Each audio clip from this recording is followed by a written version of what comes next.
Lost your tour group, Grandpa? Or are you supposed to be our comic relief? The question cut through the cold wind, sharp and mocking. Sergeant Miller stood with his hands on his hips, a smirk on his face. His breath fogged the icy air. Beside him, a younger private chuckled, but the sound vanished in the wide, empty mountains. Arnold Bennett, 82 years old, didn't react.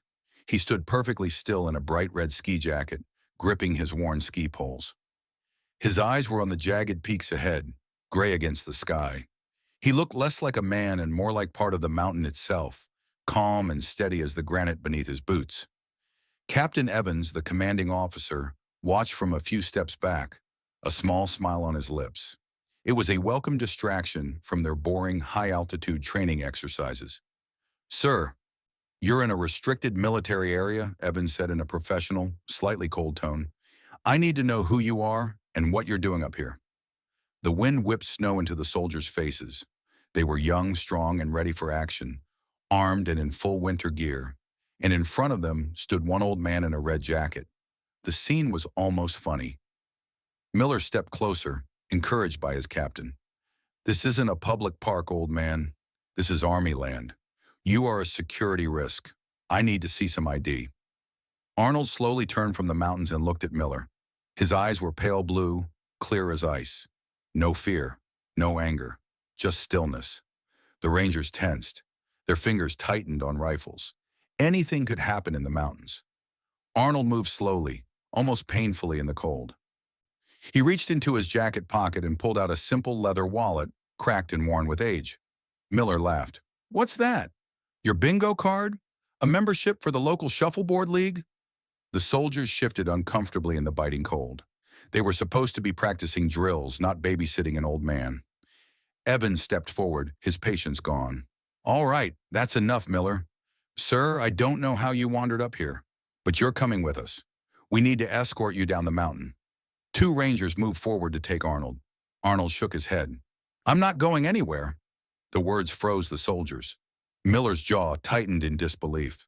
How could one old man stand up to a squad of trained Army Rangers? Evans's amusement disappeared. This was insubordination, a direct challenge to his authority. Arnold's thumb brushed over a small, faded insignia pressed into his wallet, a winged dagger. His eyes briefly flickered with memory. He was 20 again, frozen in a ditch at Chosin Reservoir. The snow was mixed with blood. A young corporal, Danny, pressed a wallet into his hand. "Don't let them forget us, Harry. Promise me." The memory vanished as quickly as it came. To the Rangers, Arnold was just a stubborn old man. They didn't see the sorrow or the strength behind his calm gaze. Far away, Specialist Davis watched through a spotting scope. At first, he thought it was just a civilian lost in the mountains. But Arnold's calm and the Rangers' behavior didn't make sense. They were escalating, and Davis's gut told him something was very wrong. He switched to a secure radio channel. "Command, this is Observation Post Alpha. We have a situation at Grid 7 Delta. Captain Evans' unit is detaining a civilian. The situation is irregular." "Copy," came the bored voice. "Irregular? How?" "The subject is non-compliant," Davis replied carefully. "His name is Bennett, Arnold Bennett. Appearance, male, 82, bright red jacket." There was silence. Then, "Stand by," the command said. Davis kept his scope trained on the scene. He saw Miller pull out zip-tie cuffs. This wasn't right. Arnold's stance and calm were unusual for a lost hiker. Back at base, a young sergeant typed Arnold's name into the system. He expected nothing. Maybe a missing person report. But the screen flashed red. Access denied. Eyes only. Level 06 and above. His boredom vanished. He typed in a supervisory override code, but his clearance wasn't enough. Still, it showed a summary. He couldn't believe what he saw. "Colonel, you need to see this," he yelled, his voice cracked with shock. Colonel Hayes, the exercise commander, stormed over. "What is it, Sergeant? This better be important." The sergeant pointed to the screen. Hayes leaned in. His face, normally pale from the cold, went white. He read the summary, his lips moving. Then pure panic crossed his face. "Get me a bird in the air now," he roared. "Command and control Blackhawk. Contact General Masters." Back on the ridge, Evans had reached his limit. Arnold Bennett's defiance was unbearable. "I've had enough," Evans shouted. "You are in a restricted area. Refusing orders is insubordination. Miller, cuff him." Miller's smirk returned. "My pleasure, Captain." He stepped toward Arnold, zip ties ready. "You brought this on yourself, old man." Arnold spoke, calm but firm.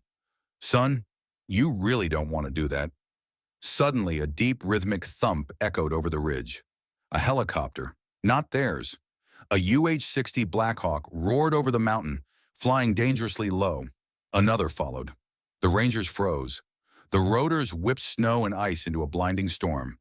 Two camouflaged tactical vehicles raced up the mountain. The soldiers were stunned. This wasn't just a civilian retrieval. This was a high-level military response. Captain Evans's face drained of color. He knew he had made a huge mistake. The first man down the rope was Colonel Hayes himself, followed by the command sergeant major. They moved through the snow with purpose. Hayes stopped 3 feet in front of Arnold, saluting sharply. "Perfectly." "Sir," Hayes's voice boomed. "Colonel Hayes, 75th Ranger Regiment. I apologize for my men. We did not know of your presence. It is an honor, sir." The young Rangers stood, mouths open, minds reeling. This was no ordinary old man. The wind roared around them, a cold, biting scream that tore at exposed skin. The young Rangers, rifles still in hand, stared at Arnold Bennett, then at the Blackhawks hovering above and back at each other. Their training had not prepared them for this. This was no ordinary encounter. Captain Evans's face was pale, a mixture of fear and anger. He wanted to assert control, to fix the mistake, but the arrival of Colonel Hayes had changed everything. The authority that Evans had clung to vanished under the weight of a higher command. He glanced at Miller, who looked equally stunned. Arnold, on the other hand, remained calm. The rotor's deafening roar, the snow, the chaos, it didn't touch him. He shifted slightly, keeping his eyes steady on the colonel. His hand rested lightly on the wallet in his pocket, the worn leather warm against his glove. Hayes's voice cut through the storm. "Captain Evans, stand down. All of you, stand down." His tone was calm but carried the weight of absolute authority. "You are in the presence of a man whose service this regiment honors above all else. Show respect." Now, Evans' shoulders slumped, his rigid posture softening under the weight of embarrassment. Miller's zip ties slipped from his fingers as he realized the futility of the gesture. The other Rangers shifted uneasily, finally understanding that the man they had mocked was not someone to challenge. The command sergeant major stepped forward, his face carved from years of discipline and experience. "Arnold Bennett, enlisted United States Army, 1950. First Combat Jump, 187th Airborne Regimental Combat Team, Korean War. Served 5 tours in Vietnam with MACV-SOG. Awarded the Medal of Honor for actions at Dak To. Retired 1980 as Command Sergeant Major." The words hit the Rangers like a physical blow. They had studied the legends of the regiment, the heroes, the stories whispered among soldiers. And here stood one of those legends, alive, calm, and unbothered by their fear or arrogance. "Medal of..." Miller muttered under his breath, disbelief etched on his young face. "Yes," Arnold said quietly, almost to himself. "Medal of Honor, and many others. But those aren't important. What matters is respect." The colonel's presence changed everything. The Blackhawks' rotors continued to churn snow into the faces of the Rangers, but no one moved. Even the cold seemed secondary to the lesson unfolding. Arnold's quiet authority was impossible to ignore. Captain Evans tried to speak, to explain, but the words stuck in his throat. The shame was overwhelming. He had allowed his men to insult, threaten, and even attempt to restrain a man who had faced more danger than he could imagine. Arnold's eyes swept over the group of young soldiers. "I've seen things you cannot imagine," he said softly. "I've held friends in my arms as they died. I've carried promises across frozen mountains, across jungles, across war zones, and yet here I stand, and all you see is an old man in red." Miller shifted uneasily, realizing that the arrogance he had worn like armor now felt small, foolish. The humor and bravado had evaporated in the presence of someone who had truly earned his respect. "Young men," Arnold continued, turning to the squad, "courage and fire are good, They keep you alive. But without judgment, without respect, they destroy you. I was once like you, full of fire and pride. I learned the hard way what truly matters. The snow swirled around them, icy particles cutting at the face. But Arnold's words carried through. The young Rangers listened, each of them feeling the weight of history pressing down, the lessons of a lifetime condensed into a quiet presence in front of them. Outside the circle, Specialist Davis monitored the scene, his heart racing. He had alerted command, and now he watched as the tension dissolved in the face of undeniable truth. This wasn't a civilian lost in the mountains. This was a living legend, a man whose life and service demanded respect. The Blackhawks adjusted position, keeping a steady hover. Two tactical vehicles reached the ridge, engines growling, ready for any eventuality. But the lesson had been made clear without firing a single shot. Command presence, history, and courage alone had commanded obedience. Finally, Colonel Hayes spoke again, his voice steady, unwavering. "Captain Evans, your unit will immediately report to my command post. You will explain why proper procedure was not followed and why respect was not shown." His gaze turned to Miller. "Sergeant Miller, you will spend the next month studying the history of every Medal of Honor recipient from the Korean War. Then, and only then, will you understand the weight of the uniform you wear." Miller swallowed hard, shame washing over him in waves. He had been arrogant, cruel, and dismissive. Now facing the reality of the man before him, he realized just how small his previous pride had been. Arnold didn't gloat. He didn't need to. His presence, calm and resolute, had already taught the lesson. Instead, he placed a gloved hand on Colonel Hayes' arm. "They're young," he said quietly, "full of fire. That's a good thing. They just need guidance." The snow continued to fall, thick and heavy, but a strange calm had settled over the ridge. The Rangers, young and inexperienced, now understood something fundamental about courage, honor, and humility. Arnold's gaze shifted back to Miller and Evans. "Rank isn't about stripes or bars," he said softly. "True rank is measured by what you've endured, the lives you've protected, the promises you've kept. Remember that. Let this lesson stay with you." Captain Evans finally nodded, shame and understanding mixed in his eyes. The lesson had been harsh but necessary. Miller, still frozen, could only nod silently, feeling the weight of responsibility and humility pressing down on him. As the Blackhawks lifted slightly and the tactical vehicles revved, the soldiers realized that the encounter was over, but the lesson would remain. Arnold Bennett had given them a gift they hadn't known they were missing: perspective, respect, wisdom earned through decades of service. And high on the snowy ridge, the old man in red simply stood, still calm, still steady, watching the younger soldiers understand the lesson of honor, history, and humility for the first time. The wind howled like a living thing, tearing at faces, whipping snow into the eyes of every soldier. The young Rangers stood frozen, their rifles shaking in their hands, their training screaming at them to act. But they couldn't. Not here. Not now. Arnold Bennett remained calm, a quiet figure in the chaos. His gloved hand brushed against his worn wallet. He didn't move, didn't speak, yet the authority he carried filled the frozen space around him. Colonel Hayes moved forward, cutting through the blizzard like a shadow. He was a mountain of a man, his presence immediately demanding attention. The Black Hawk hovered above, rotors chopping the air, snow flying everywhere. Even the wind seemed to pause as Hayes stopped 3 feet from Arnold, snapping a perfect, precise salute. "Sir!" Hayes boomed, voice cutting through the storm. "Colonel Hayes, 75th Ranger Regiment.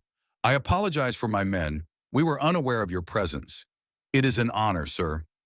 The young Rangers stared, mouths open, minds refusing to process the truth. This wasn't a lost hiker. This was history in flesh and blood. Legends they had only read about in books now stood before them, unshaken and unimpressed. The command sergeant major, face hard as granite, stepped beside Hayes. His voice rumbled low and deep, reciting Arnold Bennett's service record as if reading a sacred text. Enlisted 1950, first combat jump, 187th Airborne. Fought in Korea, 5 tours in Vietnam with MACV-SOG. awarded the Medal of Honor for the Battle of Dak To, retired 1980 as Command Sergeant Major. Each word hit the young soldiers like a thunderclap. Miller's jaw dropped. Evans's face drained of color. The other Rangers shifted nervously, suddenly aware of their own arrogance, their mistakes. Arnold didn't speak yet. He just stood there, calm as ever, allowing the weight of his life story to sink in. Every soldier felt the silence around him grow heavy, as if the mountains themselves were honoring him. "Young men," Arnold finally said, voice quiet but firm. "Courage is good. Fire is good. It keeps you alive. But without judgment, without respect, it destroys you." Miller swallowed hard. His zip ties had dropped to the snow earlier, but now he felt the full weight of the lesson. The arrogance he had worn like armor now seemed childish. The colonel's presence, the storm, Arnold's calm, it all combined to create a pressure no one could resist. Evans wanted to argue, to justify, but every word stuck in his throat. This wasn't about authority. This was about history, honor, and the men who came before them. Arnold's eyes swept the group. "I've held friends as they died. I've carried promises across frozen mountains. And here I stand, unafraid, because I have lived through worse than any of you will face in this training exercise." The sergeant major continued, adding the final crushing details. He was a founding member of the 10th Special Forces Group, awarded multiple silver and bronze stars, one of the most decorated operators of his era. The young Rangers were stunned. This man had done what they only dreamed of. He had earned every ounce of respect, every medal, every honor, and yet he stood there quietly without anger or boastfulness. Captain Evans finally managed to whisper, I had no idea." Arnold turned his pale blue eyes to him, gentle but firm. "Captain, it's not about knowing. It's about listening, about respect, about understanding that courage is measured by what you endure, the promises you keep, and the lives you protect." Miller's head hung low. He had mocked Arnold, tried to restrain him, challenged him, and now he understood. His arrogance had blinded him. His pride had been small against the weight of decades of real service. The helicopters adjusted their hover, but no one moved.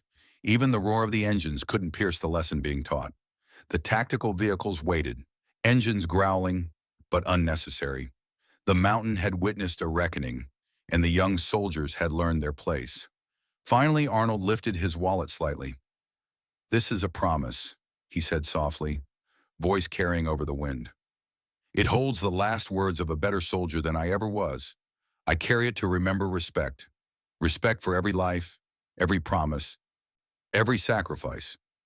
Captain Evans and Miller felt the lesson sink deep. Humility replaced pride. Reverence replaced mockery. And as the Blackhawks lifted slightly, the snow swirling around them, it was clear the confrontation was over, but the lesson would remain. Arnold Bennett, quiet, calm, and steady, had turned a storm of arrogance into a moment of understanding. The young soldiers had witnessed something extraordinary, a living legend, a man whose courage and wisdom eclipsed any uniform or rank. The wind finally began to ease, leaving behind a cold stillness that felt almost sacred. The Blackhawks lifted and disappeared over the ridge, the tactical vehicles retreating down the mountain path. On the snowy pass, the young Rangers stood silently, each processing the encounter in their own way. Captain Evans rubbed his face, finally realizing the gravity of what had happened. The arrogance, the impatience, the mockery, they had all evaporated in the presence of a man who had lived through unimaginable hardships. He turned to Miller, who still stared at the spot where Arnold Bennett had stood. "Son, Evans started, but words failed him. Miller finally spoke, voice quiet, almost broken. "Sir, I'm sorry. I had no idea. I shouldn't have." Arnold Bennett, calm and steady, now approached the group. His steps were slow, deliberate, yet every movement carried authority. He looked at Miller, then at Evans, and placed a gentle, gloved hand on Evans's shoulder. "Young men," he said softly, his pale blue eyes warm but piercing, "it's not enough to wear the uniform. You have to carry what it represents. Fire, courage, pride, they're all good. But they have to be tempered with respect, humility, and wisdom. Otherwise, they can destroy you and everyone around you. Miller swallowed hard, shame washing over him. He had come to the mountain brimming with pride, thinking the lessons were all about strength, skill, and bravado. Now he understood that the true lesson was deeper, about heart, honor, and the weight of promises kept. Arnold reached into his jacket and opened his worn leather wallet. Inside, a single faded piece of paper rested, folded carefully. He held it up for a brief moment. "This," he said, "is a promise I carried for 70 years, a promise to a friend who didn't make it home. Every soldier, every human, carries their own promises, their own ghosts. Respect them, honor them, and remember them." Captain Evans and Miller nodded silently. Words felt insufficient, inadequate to express the awe and humility that had settled over them. The mountains, the wind, and the snow seemed to echo Arnold's message, as if nature itself had recognized the moment. Weeks later, the story of the encounter spread throughout the regiment. Recruits at Fort Benning whispered about the old man in the red jacket. Veterans at Fort Bragg shared the tale in quiet reverence. The story became a lesson, a fable of honor, courage, and humility. Colonel Hayes, true to his word, instituted a new training module at the Mountain Warfare School. It wasn't about shooting or tactics. It was about history, respect, and understanding the sacrifices of those who had come before. And at the center of that lesson was the story of Arnold Bennett, a man who refused to be judged by age, appearance, or circumstance, only by the life he had led. One chilly morning, Arnold sat in a small diner at the base of the mountains. The bell over the door jingled as a young man entered. It was Sergeant Miller. He froze when he saw Arnold, a complex mix of fear, awe, and respect crossing his face. But then he walked to the counter and stood beside the old legend. "Sir," Miller said quietly, I wanted to apologize properly. There was no excuse for my actions." Arnold smiled faintly, nodding. "Sit, son." He gestured to the empty stool beside him. The waitress brought a steaming cup of coffee for Miller. Arnold's own cup was already in front of him, black and bitter, like the mountains he had climbed. They sat together in silence for a few moments, the only sound the clinking of cups and the low murmur of other patrons. Then Arnold spoke, his voice calm, gentle, yet firm. "You have fire. That's a good thing, but remember to temper it with wisdom. Courage without judgment can be dangerous. Today you've learned a lesson most never do. Carry it well." Miller nodded, swallowing hard. He felt changed, like a veil had lifted from his eyes. He understood now that honor was not about orders followed blindly or strength alone, but about respect, humility, and the promises one keeps. Arnold finished his coffee, left a small tip, and stood. Miller quietly added his own, covering both. He rose, squared his shoulders, and walked out of the diner a different man than the one who had mocked a legend on the snowy mountain. Outside, the mountains rose silently in the distance, cold and eternal. Arnold watched Miller leave, then turned back inside the diner. Life continued, stories were told, but the lesson remained. Courage, humility, and respect were the true measures of a soldier, a man, a human being. And in that quiet, unassuming way, Arnold Bennett, veteran, legend, teacher, continued to carry the promises of the past while guiding the future, one lesson at a time.